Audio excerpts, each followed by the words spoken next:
വേദിക്കും സദസ്സിനും നമസ്കാരം. പ്രിയ കുടുംബാംഗങ്ങളെ, ഒരു ഉദ്ഘാടന ചടങ്ങ് അല്ലെങ്കിൽ ഉദ്ഘാടന പ്രസംഗം എന്ന ഒരു ഔപചാരികമായ നീണ്ട പ്രസംഗത്തിലേക്ക് ഞാൻ കടക്കാൻ ഉദ്ദേശിക്കുന്നില്ല. കാരണം എൻ്റെ മുന്നിൽ നിൽക്കുന്ന നിങ്ങളെല്ലാവരും, ഇരിക്കുന്ന എല്ലാവരും എൻ്റെ കുടുംബാംഗങ്ങളാണ്. ഇവരും എൻ്റെ കുടുംബാംഗങ്ങളാണ്.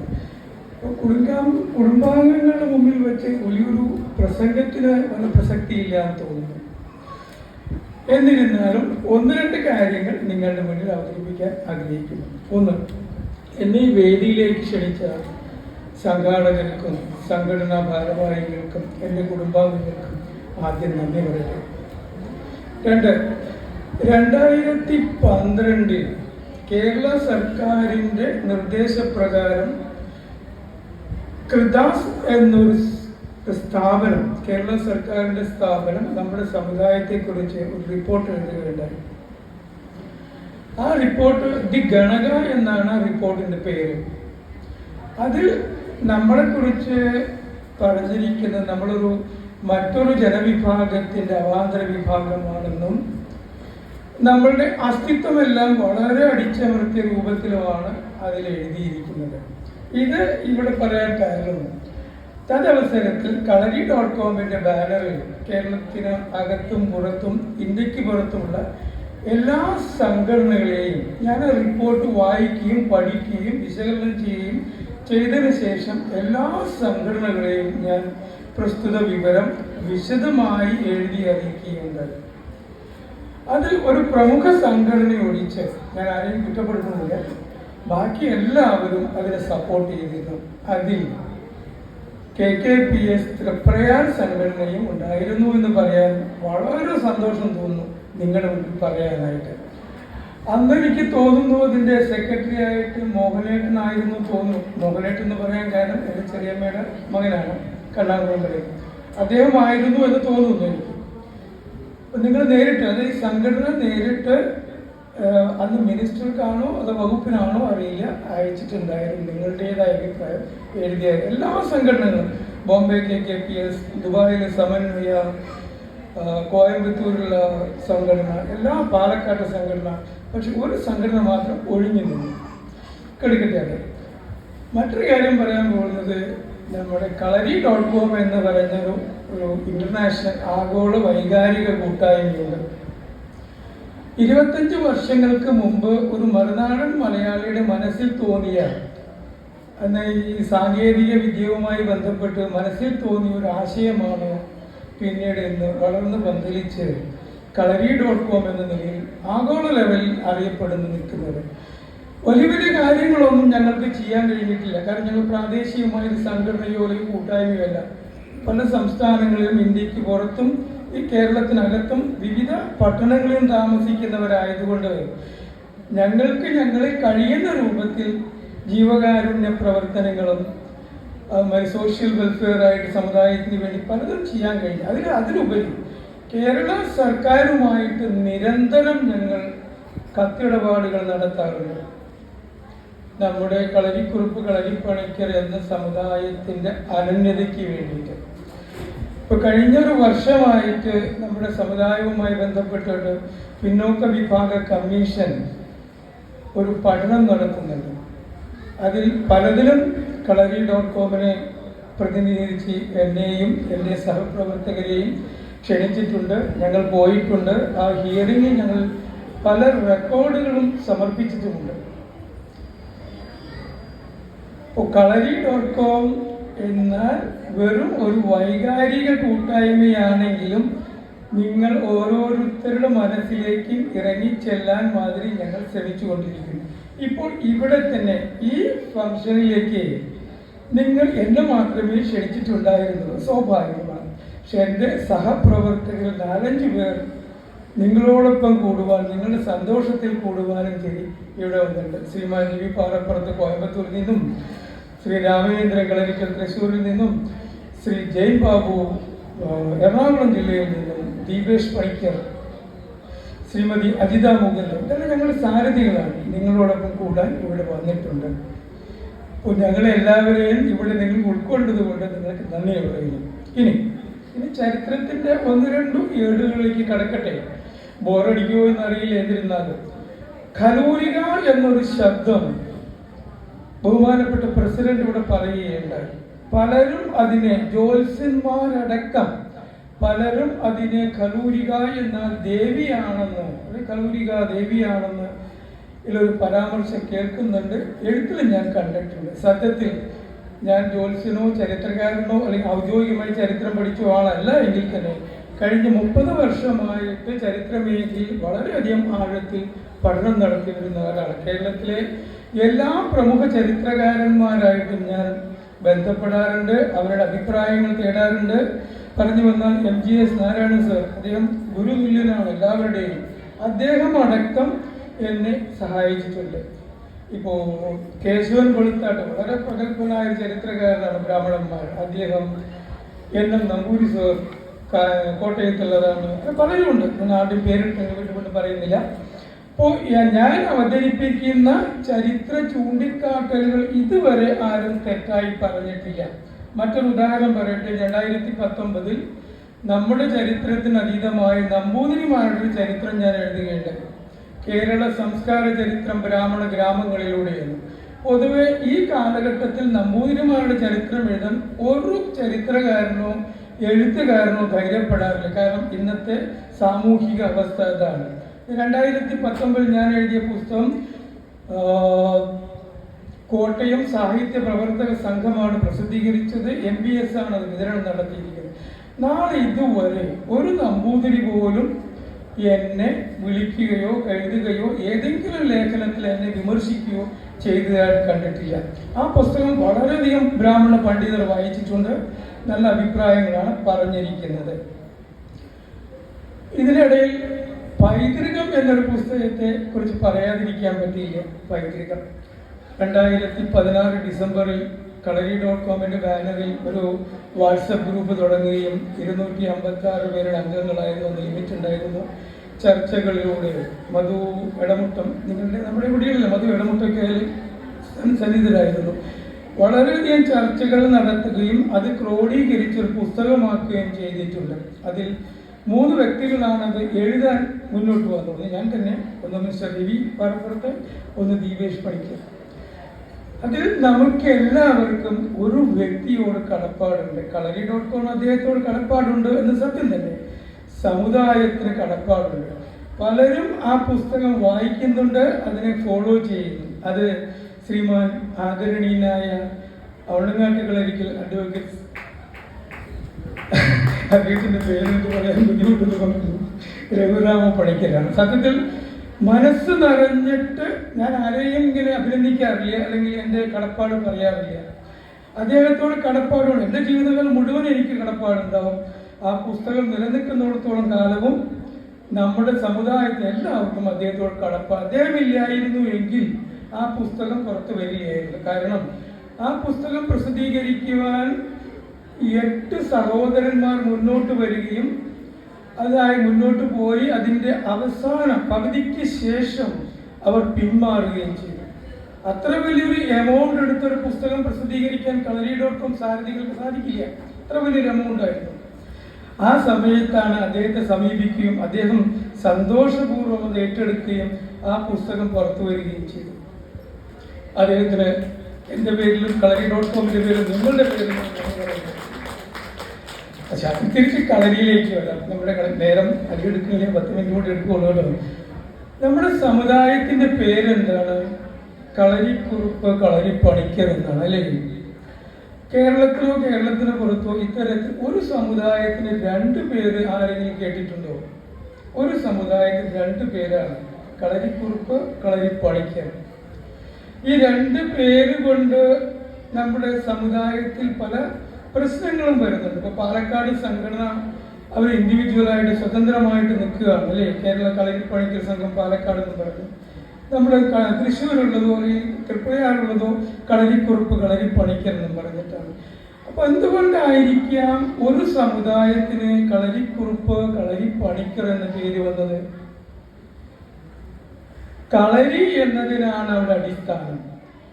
കളരിയോട് കൂടി കുറുപ്പ്, പണിക്കർ എന്നീ 2 സ്ഥാനങ്ങളാണ് ഗുരുസ്ഥാനങ്ങൾ ചേർന്നാണ് കളരിക്കുറുപ്പ് കളരിപ്പണിക്കർ എന്നായത്.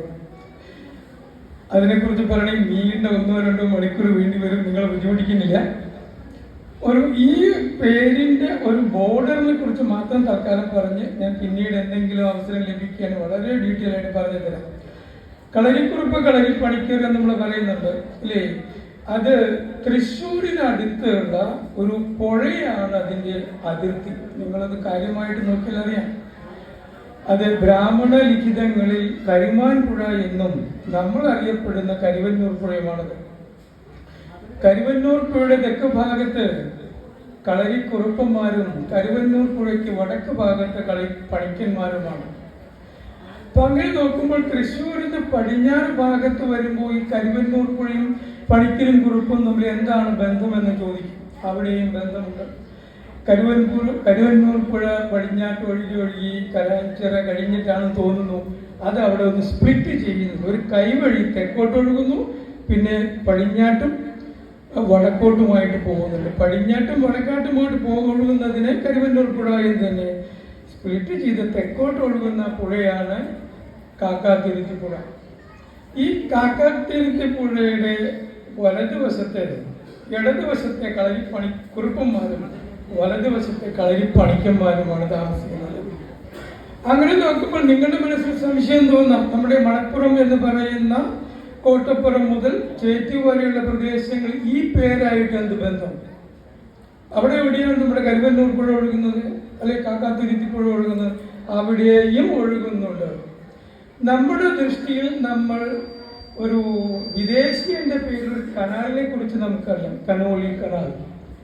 ആ കനോലി കനാൽ വന്നിരിക്കുന്നത് 17-ാം നൂറ്റാണ്ടിന്റെ അവസാനത്തിൽ പ്ലാൻ ചെയ്ത് 18-ാം നൂറ്റാണ്ടിലാണ് അത് ഇംപ്ലിമെന്റ് ചെയ്തിരിക്കുന്നത്. അതിനു മുമ്പും ഈ പുഴ അവിടെ ഒഴുകുന്നുണ്ടായിരുന്നു. ഈ കാക്കാത്തിരുത്തി പുഴ തെക്കോട്ട് ഒഴുകി പെരിയാറിൽ ലയിച്ചാണ് പടിഞ്ഞാറ് അറബിക്കടലിലേക്ക് തീരുന്നത്.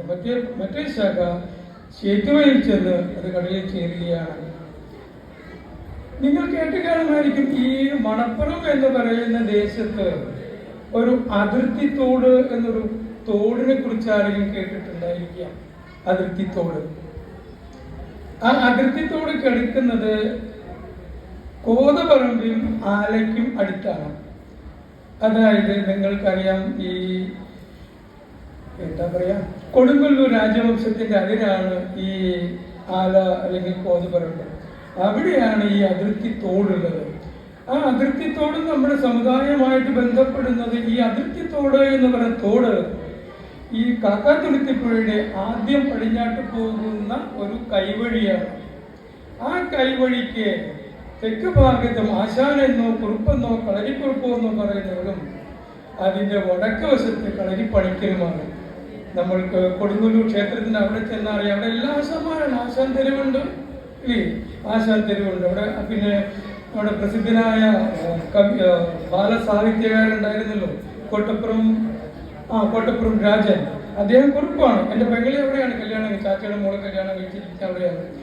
എൻ്റെ മരുമകനാണ്, മൂത്ത മകളുടെ ഭർത്താവാണെങ്കിൽ പണിക്കരാണ്, നിങ്ങളുടെ ഏരിയയിൽ തന്നെയാണ് അദ്ദേഹം.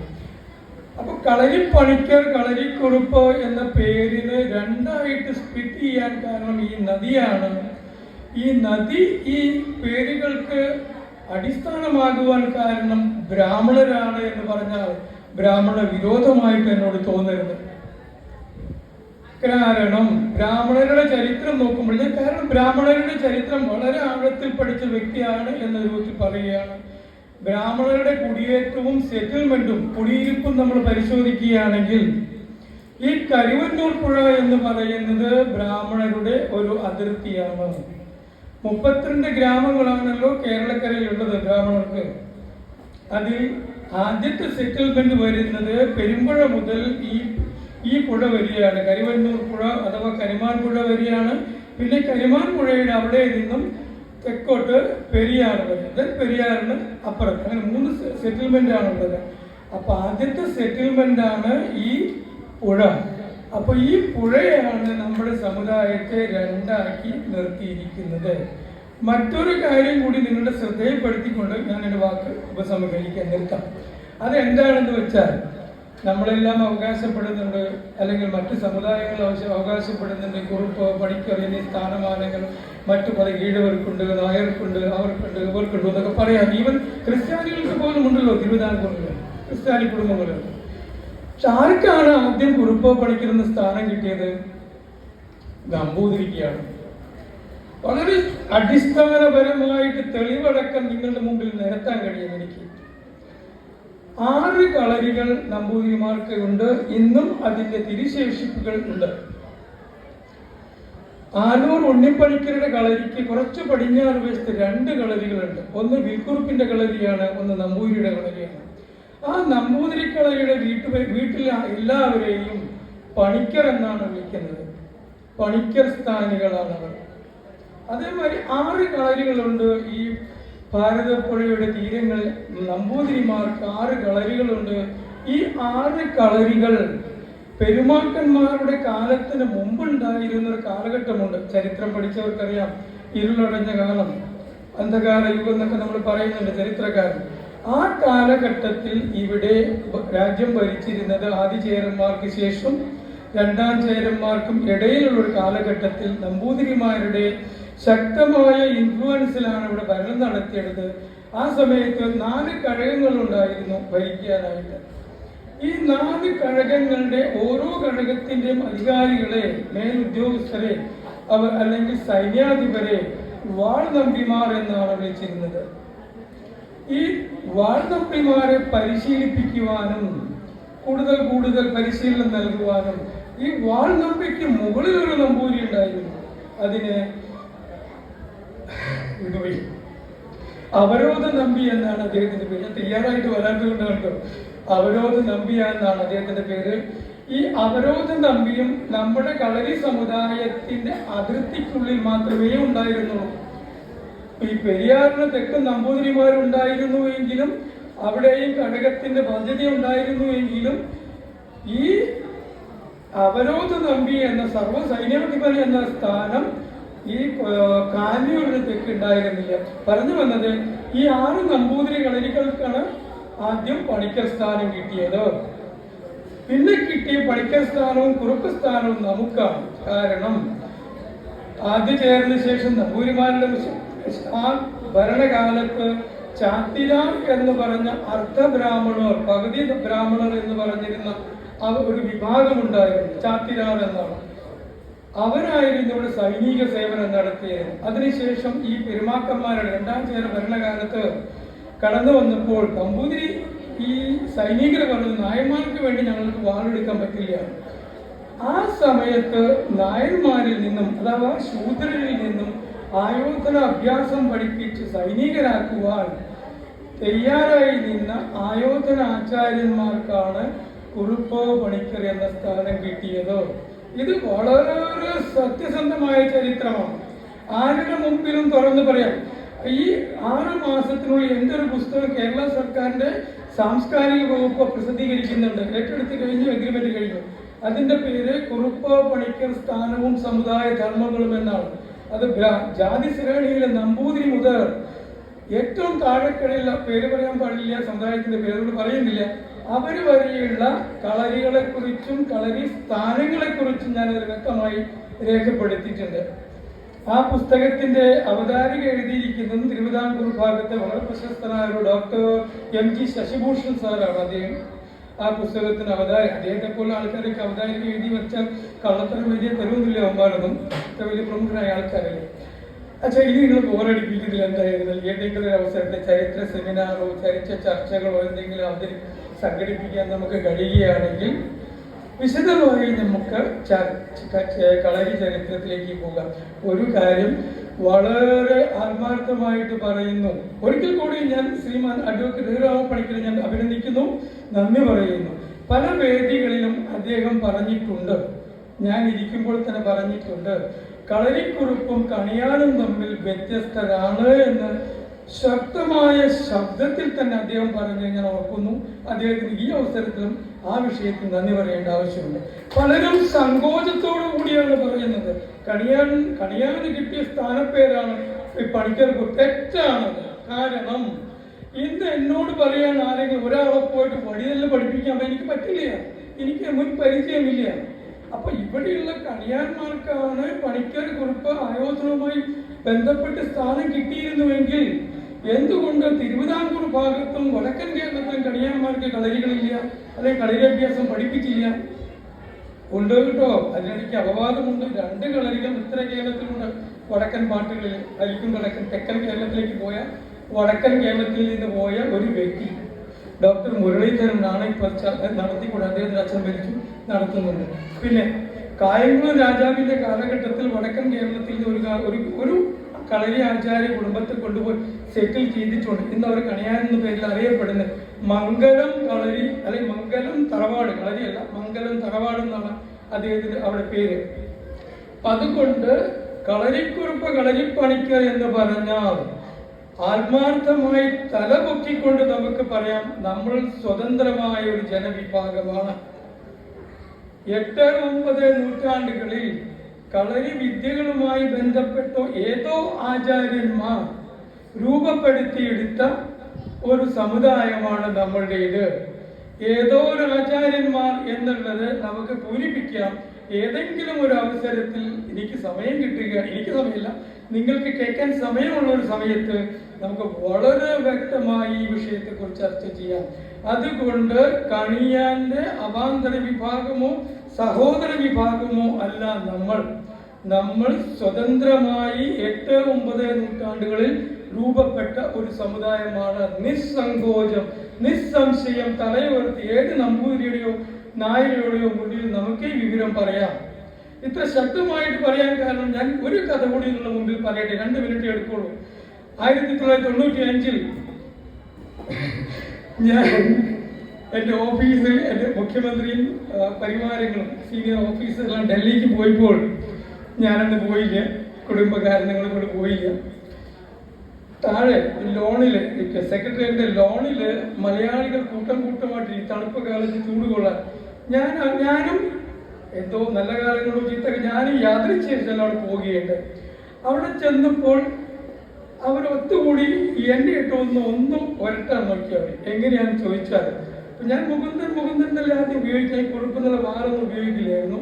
മുകുന്ദൻ ഇപ്പോൾ നമ്മുടെ തൃശ്ശൂർ അരിമ്പൂർ കളരിയുടെ, കൂട്ടാല കളരിയുടെ തൊട്ടടുത്ത വീട് ഒരു പ്രമുഖനായ നായർ തറവാടാണ്, പണ്ട് കാലത്തെ ജമ്മിയാണ്. അവിടുത്തെ ഒരു വ്യക്തി എന്നോട് ആദ്യം ചോദിച്ചു, ഗുജറാത്തി ഉദ്യോഗസ്ഥനായിരുന്നു കേട്ടോ, അദ്ദേഹം ചോദിച്ചത് മുകുന്ദന്റെ ഹിന്ദിയിലാണ് ചോദിച്ചത്, മുന്നിലും പിന്നിലും എന്താണെന്ന് ചോദിച്ചു. അതായത് എൻ്റെ സർനെയിം എന്താണെന്ന് അവർക്ക് അറിയണമായിരുന്നു. ഞാൻ എൻ്റെ മുന്നിലും ഒന്നുമില്ല, പക്ഷെ ഞാൻ ഉള്ളൂ എന്ന് പറയും. അപ്പൊ അച്ഛൻ്റെ പേരെന്താണെന്ന് ചോദിച്ചു. അപ്പൊ നമ്മൾ പെട്ടെന്ന് മനസ്സിൽ അച്ഛൻ പ്രഭാകരക്കുറുപ്പെന്നല്ലേ പറയാം, അച്ഛൻ്റെ പേര് പന്നാട്ടിയ. ഞാൻ പെട്ടെന്ന് പറഞ്ഞു പ്രഭാകരക്കുറുപ്പാണെന്ന്. അപ്പൊ അത് പിടിച്ചുപോയത്. ഈ ഹരിയേട്ടെന്ന് വിളിക്കുന്ന ആ നായർ അത് പിടിക്കുകയും ഏത് കുറുപ്പാണെന്ന് പറഞ്ഞ് കുറുപ്പന്മാരെ പറഞ്ഞു, പട്ടക്കുറുപ്പോ പടക്കുറുപ്പോ, അത് പരിഹാസം. അതിനുശേഷം നമ്മൾ കളരിക്കുറുപ്പ് കളരിപ്പണിക്കലാണെന്ന് പറഞ്ഞപ്പോൾ വളരെ ജ്യോത്സ്യന്മാർ വളരെ ശ്രദ്ധയോടുകൂടി കേൾക്കേണ്ട ഒരു ശബ്ദമാണത്. ഈ കവടിപ്പണിക്കരുടെ വിഭാഗക്കാരാണോ എന്ന് ഒരു ഷോക്ക് കിട്ടിയമാതിരി തോന്നി. കവടി മോശമായിട്ടല്ല, അദ്ദേഹം ഉപയോഗിച്ച ശബ്ദം പരിഹാസമായിരുന്നു നമ്മുടെ സമുദായത്തിൽ. റൈറ്റ്. പിന്നീട് ഞാൻ 2013 കേരള സർക്കാർ അംഗീകരിച്ച ഭാഷാ ഇൻസ്റ്റിറ്റ്യൂട്ട് പ്രസിദ്ധീകരിച്ച കേരള ചരിത്രം കളരിയും കലാരൂപങ്ങളും എന്ന പുസ്തകം അദ്ദേഹത്തിന് ഞാൻ അയച്ചു കൊടുത്തു. അദ്ദേഹം നാട്ടിലുണ്ട്, എരുമ്പൂരുണ്ട് എപ്പോഴും. അദ്ദേഹത്തിന് ഞാൻ അയച്ചു കൊടുത്തു, കത്ത് എഴുതുകയും ചെയ്തിട്ടുണ്ടായിരുന്നു. അപ്പോൾ എന്ന് പറഞ്ഞ് നമ്മൾ പരിഹാസം ഇന്നും കേൾക്കുന്നുണ്ട്. നമ്മൾ ഈ കവടിപ്പണിക്കൽ ശബ്ദം ഇന്നും കേൾക്കുന്നുണ്ട്. വേണമെങ്കിൽ ഒരു വാട്സപ്പിൽ നിങ്ങൾക്കൊരു കത്ത് അയച്ചു തരാം. നമ്മുടെ വടക്കേറ്റത്തെ കളരി, അരീക്കുളങ്കര കളരി, എൻ്റെ ഈ നമ്മുടെ എഴുതിയ പുസ്തകം, ഈ പൈതൃകം എന്ന പുസ്തകത്തിലെ ശൂദ്രൻ എന്നൊരു വാക്ക് ഉപയോഗിച്ചു നായരുടെ രൂപീകരണത്തെക്കുറിച്ച്. അദ്ദേഹം വളരെ വികാരഭരിതനായിക്കൊണ്ട് ഒരു 7 പേജിന്റെ കത്തിനിക്ക് എഴുതിയിട്ടുണ്ട്, എന്നെ ചീത്ത വിളിച്ചിട്ട്. ആദ്യം ആ കത്ത് ഗുജറാത്തിലേക്ക് അയക്കുകയും അത് റിട്ടേൺ ആയിട്ട് അതിനടുത്ത് വരികയും പിന്നെ എങ്ങനെയോ കണ്ടുപിടിച്ചിട്ട് എനിക്ക് വീണ്ടും വൈകി എൻ്റെ വീട്ടിൽ എൻ്റെ ഫയലിലൊക്കെ അദ്ദേഹം വളരെ പരിഹാസ രൂപമായിട്ടും കോട്ട് ചെയ്തിട്ടാണ് എഴുതിയിരിക്കുന്നത്, കബഡി പണിക്കരുത്. അദ്ദേഹം ഇന്ന് ജീവിക്കുന്നത് ഈ നമ്മുടെ ആ കളരിയിലെ സുരേഷിന്റെ കൂടെയാണ്. അരീക്കുളങ്ങര കളരിയിലെ സുരേഷ് സോമേട്ടന്റെ മകന്റെ പിന്നാലെ നടന്ന് പൂജയ്ക്കും അതിന് നടന്ന് ജീവിക്കുന്ന ആ നായര് പോലും നമ്മളെ കബളിപ്പണിക്കർ എന്നും പറഞ്ഞ് പരിഹസിക്കാം. അതിന് പ്രത്യേക കാരണം നമ്മുടെ സമുദായ അംഗങ്ങൾ ചരിത്രത്തെക്കുറിച്ച് യാതൊരു അവബോധമില്ലാത്തവരാണ്. സത്യം പറഞ്ഞാൽ ഞാൻ കഴിഞ്ഞ ഒരു വർഷമായിട്ട് നമ്മുടെ സമുദായ സംഘടനയിലെ പ്രമുഖരായ എല്ലാവർക്കും കത്തെഴുതി. ഈവൻ നമ്മുടെ കോഴിക്കോട്ടുള്ള പണിക്കർ സർവീസ് സൊസൈറ്റി ഒരു സംഘടനയുണ്ട്, ശ്രീമാൻ മുരളീധരൻ പണിക്കർ കവി, അദ്ദേഹത്തിന് ഞാൻ കത്തെഴുതി. അദ്ദേഹം ഒത്തിരി പുസ്തകങ്ങൾ എഴുതുന്നത്, ഒരു മറുപടി പോലും തന്നില്ല. ഈ ചരിത്രവുമായി ബന്ധപ്പെട്ട് ഞാൻ എഴുതിയിട്ടാണ്. ക്ഷമിക്കണം, ഇനി നീട്ടിക്കൊണ്ടു പോണില്ല. പറഞ്ഞു കഴിഞ്ഞ വികാരപരിതനായിട്ട് സമുദായത്തെക്കുറിച്ച് പറയും. എല്ലാവർക്കും നന്ദി, നമസ്കാരം. കേട്ടിരുന്നതിന് എൻ്റെ സഹപ്രവർത്തകർ കൂടെ വന്നിട്ടുണ്ട്. നിങ്ങൾ അവരെയും കൂടി എന്നെ പോലെ ഇവിടെ സ്വീകരിച്ചതിന് ഒരിക്കൽ കൂടി എല്ലാവർക്കും നന്ദി, നമസ്കാരം.